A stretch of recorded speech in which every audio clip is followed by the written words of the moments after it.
No, because some achievements are gotten by mandatory story progression. And that's the video. If you liked it, make sure to... Okay, obviously we're not going to end it there, so the question now shifts to, can you beat Resident Evil Requiem without getting any non-story achievements or trophies? It's the same thing, who cares what you call it. Truthfully, I just wanted a reason to play through the game again. I start a fresh account with 0 trophies and immediately have to face a choice, that being the difficulty I'm going to play on. I pick casual to get the minimum amount of achievements, as each difficulty has their own achievement but also unlocks all the lower difficulty ones as well. Not to mention insanity isn't unlocked from the start. So because of that, the challenge isn't really a challenge. It becomes more of a test of remembering not to do certain actions rather than straight up difficulty. Now, if you were to do the same restrictions I was dealing with but on insanity, you'd probably have a nightmare of a time, but I'll leave that to the zeros of the world. I've never been more happy to be in the trophy/achievement niche. The game starts as Grace getting accosted by a police officer following regular protocol before Leon jaywalks through the road, causing a 12-car pileup.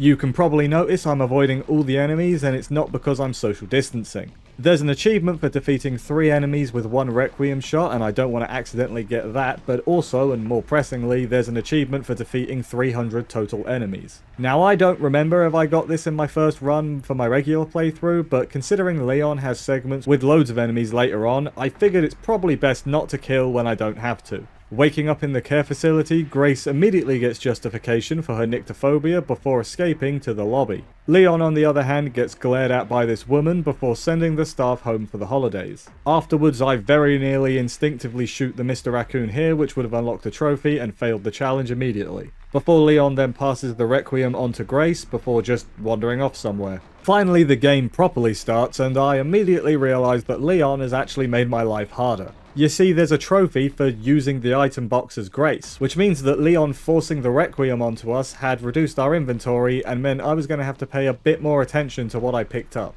I then picked up every green herb I could find. I just run past the chef, can't kill him because that gives you a trophy, so we're just going to skirt around him a lot. Upstairs, I let the singer live for once because defeating both of them will give you the trophy, and also I like her voice. It's very soothing. I grab the quartz and head back to the lobby, where I immediately put it in the door and also use up any coins I found to free up space in my inventory. I did also ignore the safe that's upstairs in the singer room because I couldn't be bothered to look up what the code was. The trophy for the safes is for opening all of them, so I totally could have got it, but you know, I did it to make the challenge harder, that's what I'm gonna go with. Using the keycard from the coin room, we then head to the other side of the building, where I realise I'm never gonna get anything from any of the drawers because you get an achievement for lockpicking, which we can't have.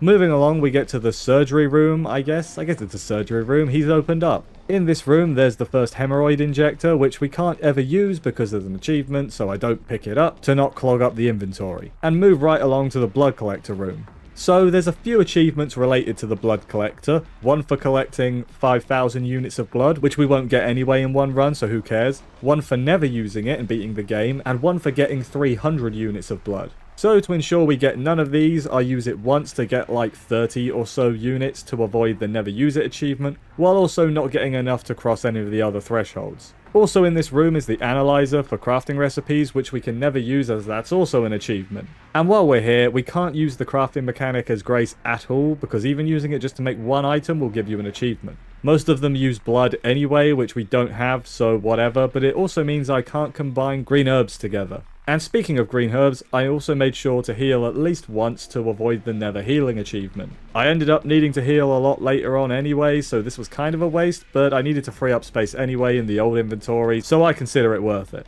After all that admin, I head upstairs for the security bracelet, where it turns out that the chunk doesn't go down the stairs if you hide in the quartz room. Didn't know that, but after doing a loop, I got the acid from the singer room. Didn't need to end up killing the singer, even though this one was way more in the way. And this one also won the X Factor, so I think it would be a real shame to get rid of her, because all X Factor winners go on to do great things. Using the acid, I get the second quartz and immediately return it again for space reasons, before getting the 2 artificial organs and then the second wristband from the first mandatory kill as Grace in the game from the open guy. Using the second ID, we get the third and also realise we need to enforce child labour to get further into the game, so I decide to recruit Emily, who I haven't mentioned yet, but she's the small child, who I briefly consider using to defeat the chunk somehow before remembering the challenge I'm doing, so I can't defeat the chunk unfortunately. The Emily only run can be done by someone else. One holdout section later and we're ready to move on to the basement. Back as Leon though, we run into the first boss, Chunk, but in the attic. With the newly acquired shotgun, he goes down fairly easily, and in this case here there's a gun part which you can use to upgrade your gun. But we can't use that as upgrading a weapon is banned, as the devs thought every vaguely helpful action in the game should have a trophy assigned to it. Moving along to the top floor, we have a section that I was actually quite worried about going in. The blister head section while you wait for the lift. You see, the easiest way to deal with the blister heads is to knock them down and follow through with the hatchet finishing move. But the devs decided that you should get a trophy for doing this just 3 times. And in protest of this decision, I decided that I just never would use it. I was under the impression for some reason that blister heads could only be defeated by destroying their heads, and without the Requiem, that only left the hatchet at this point in the game. Thankfully though, I was wrong. It's a supreme waste of ammo, but blister heads can be defeated the same as any other regular enemy, making this section a non-issue, just took a bit longer. Back as Grace, the basement section is just a case of running around until you get all 3 batteries. Didn't need to worry about anything for the challenge other than the girl herself. There's an achievement for shooting her with the Requiem, so I needed to make sure to not do that, but I never shot the Requiem with Grace, so no worries. At the blender, I wonder if these enemies count towards the 300 enemies achievement, even if you don't actually do any damage yourself to them. I escaped through the vent before the girl jumps down, which I don't know if that's a casual mode thing or if I just got lucky, but it saved me some time, so that's great. Escaping the basement and getting outside, I grab the helicopter key and run back before switching to Leon for the sniping section. This is where the auto-aim that casual mode has makes the game stupidly easy, and when I really started to notice it, mainly because I had been avoiding defeating enemies wherever possible until this point. I was worried about the chef that comes out, but defeating him does not count towards that achievement, which is tickety-boo. I get to the church fight where...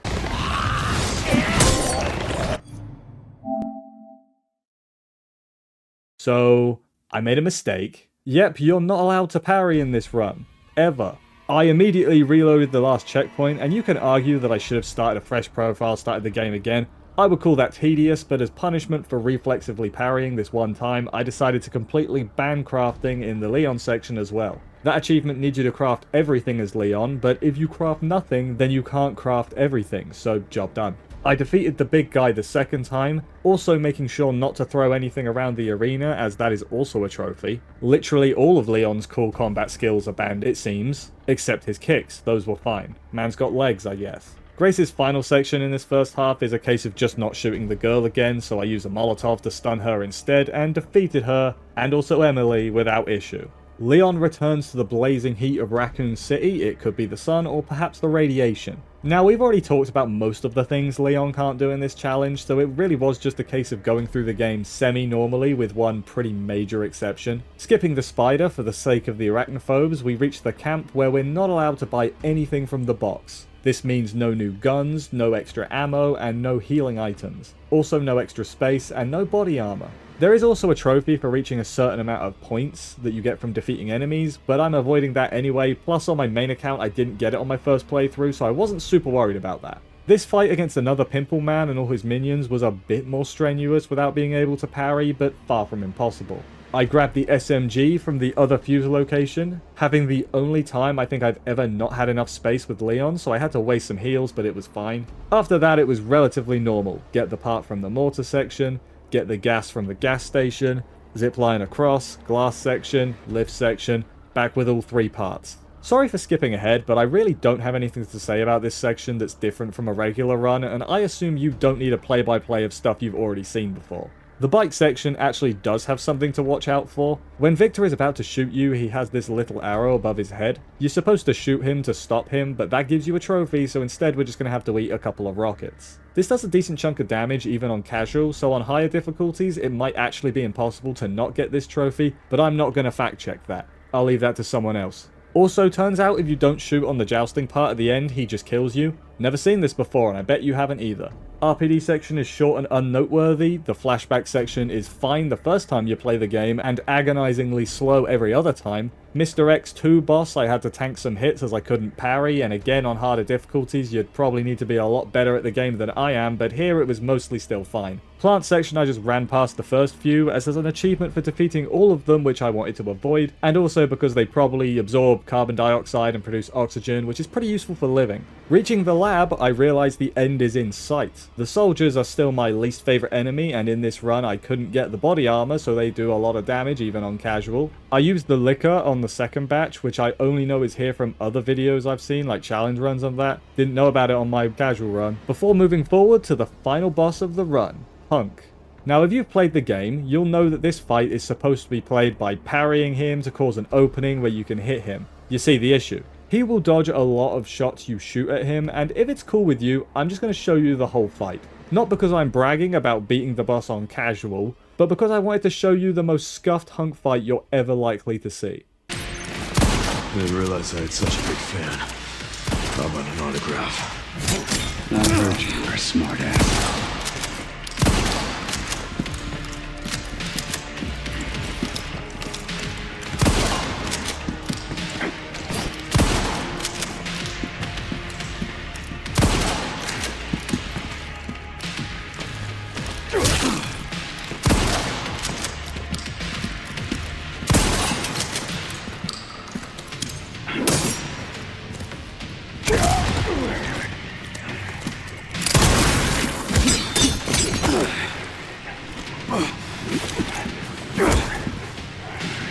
Not bad for someone at death's door. Worry about me.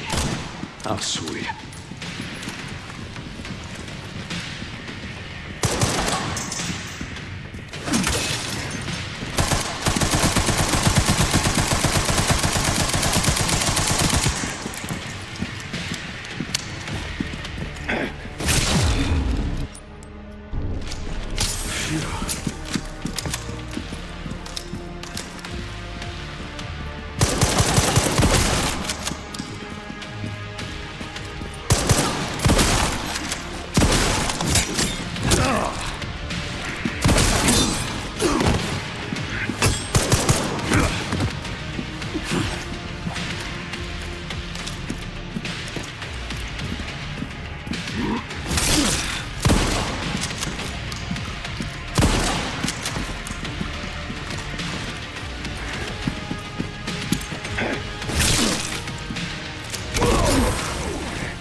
Get a little handsy, are we? Make no mistake. Nothing will stand in my way. I'll complete this mission.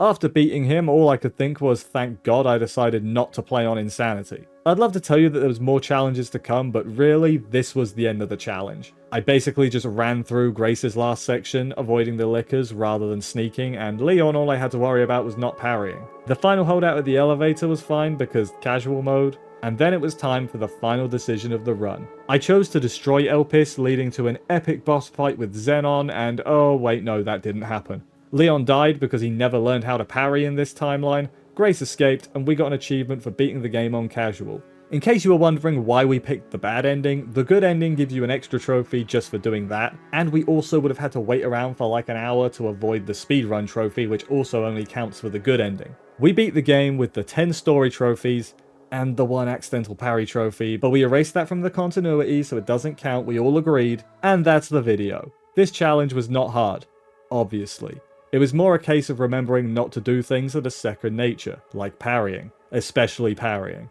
If you impose these same restrictions on Insanity, as I said, we'd probably be having a much different discussion, because I wouldn't have made this video and I would have had an aneurysm instead. If any of the actual challenge runners, the great challenge runners for Resident Evil, want to give this a go on Insanity, the restrictions are on screen now. I wish you luck. If you liked the video, press like on it, and if you want me to try this with other games, Resident Evil or otherwise, leave a comment letting me know. Thank you for watching this video to the end. For now though, I'm off.